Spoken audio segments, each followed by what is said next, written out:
সম্মানিত সুধী, আসসালামু আলাইকুম। আপনাদেরকে আজকে আরেকটু সুখবর দেব যে আলহামদুলিল্লাহ আমরা ডাক্তার মুজিব নিবন ফাউন্ডেশনের অধীনে আমরা আরেকটি মাথা বড় বাবু, অর্থাৎ যাদের মাথায় পানি জমা থাকে, যেটাকে হাইড্রোকেফালাস বলা হয় মেডিকেল সায়েন্সের ভাষা, এই বাবুর একটু সাকসেসফুল অপারেশন আলহামদুলিল্লাহ করিয়েছি। এই বাবুটাই কিছুক্ষণ আগে অপারেশন হয়েছে। ডাক্তার মুজিব নিবন ফাউন্ডেশনের সম্পূর্ণ তত্ত্বাবধানে এই বাবুটির অপারেশন হয়েছে। এই বাবুটির আসলে বয়স অনেক হয়ে গেছে, 1 বছর হয়ে গেছে। এই বাবুটি আসলে বাবা মা তার আর্থিক দৈন্যতা বা এর কারণে তাকে অপারেশন করাতে পারেন নাই।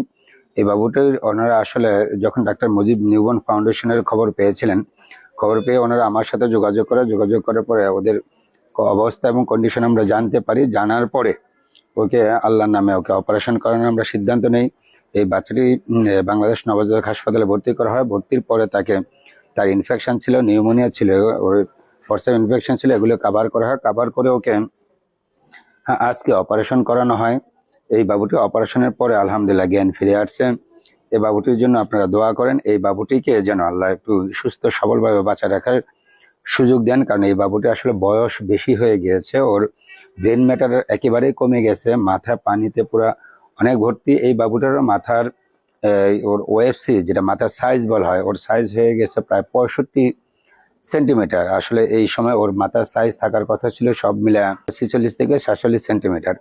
এই বাবুটির এটাকে জন্মগত একটা সমস্যা, এটাকে বলা হয় একুইডাক্টাল স্টোনোসিস, অর্থাৎ আমাদের মাথার ভিতরে পানি রাখার জন্য 4টা প্রকোষ্ঠ আছে, যেটাগুলো দুটোকে বলে ল্যাটারাল ভেন্ট্রিকল, দুটা সাইডে থাকে, ব্রেনের মাঝখানের সাইডে থাকে। তারপর একটাকে বলে থার্ড ভেন্ট্রিকল। এই থার্ড ভেন্ট্রিকল থেকে পানি যেটা নিচে নামে ফোর্থ ভেন্ট্রিকল, যেটা 4 নম্বর প্রকোষ্ঠ বলা হয়, ওটা নিচে নামা যে প্রসেস।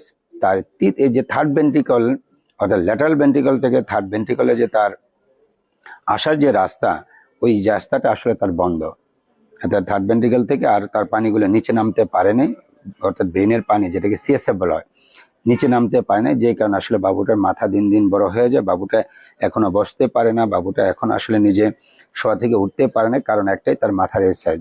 এই বাবুটাকে আরো খুশি হইতাম যদি ওকে 1.5 মাস 2 মাস বয়সে অপারেশন করাতে পারার সুযোগ পেতাম, কিন্তু সেই সুযোগটুকু আল্লাহ হয়তো দেয় নাই। কিন্তু এখনো যে অবস্থা আমরা অপারেশন করিয়েছি, আল্লাহ যেন একটু সুস্থ সবলভাবে ওরে বাঁচার সুযোগ দেয়, ওর জন্য একটু দোয়া করেন। আর আপনারা ওর ভিডিওটুকু বিভিন্ন জায়গায় একটু শেয়ার করে দেন, একটু কমেন্টস করে দেন, যাতে সবাই, বাংলাদেশে সবাই দেখতে পারে যে এরকম অসহায় নিরুপায় বাচ্চা কাচ্চা, যাদের বাবা মা নেই, যারা এতিম, যাদের আসলে কোনো সহায় সম্বল কিচ্ছু নেই, এই বাচ্চার অপারেশন ডাক্তার মুজিব নিবন ফাউন্ডেশনের তত্ত্বাবধানে হয়ে থাকে। বাংলাদেশে যেই প্রান্তে হোক না কেন, এরকম বাচ্চার সন্ধান পাওয়া গেলে আপনারা আমাদেরকে জানাবেন, আমাদেরকে দিয়ে দিবেন।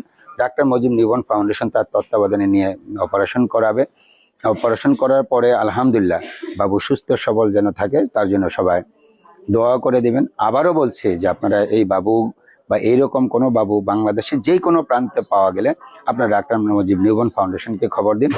আমরা এই বাবুগুলিকে নিজেরা পিক আপ করে নিয়ে আসবো, নিজেরা তুলে নিয়ে আসবো, এবং ওদের জন্য যা করার প্রয়োজন হয় আমরা তাই করতে প্রস্তুত আছি এবং থাকবো ইনশাল্লাহ। সবাইকে এই বলে ধন্যবাদ জানাচ্ছি। আসসালামু আলাইকুম।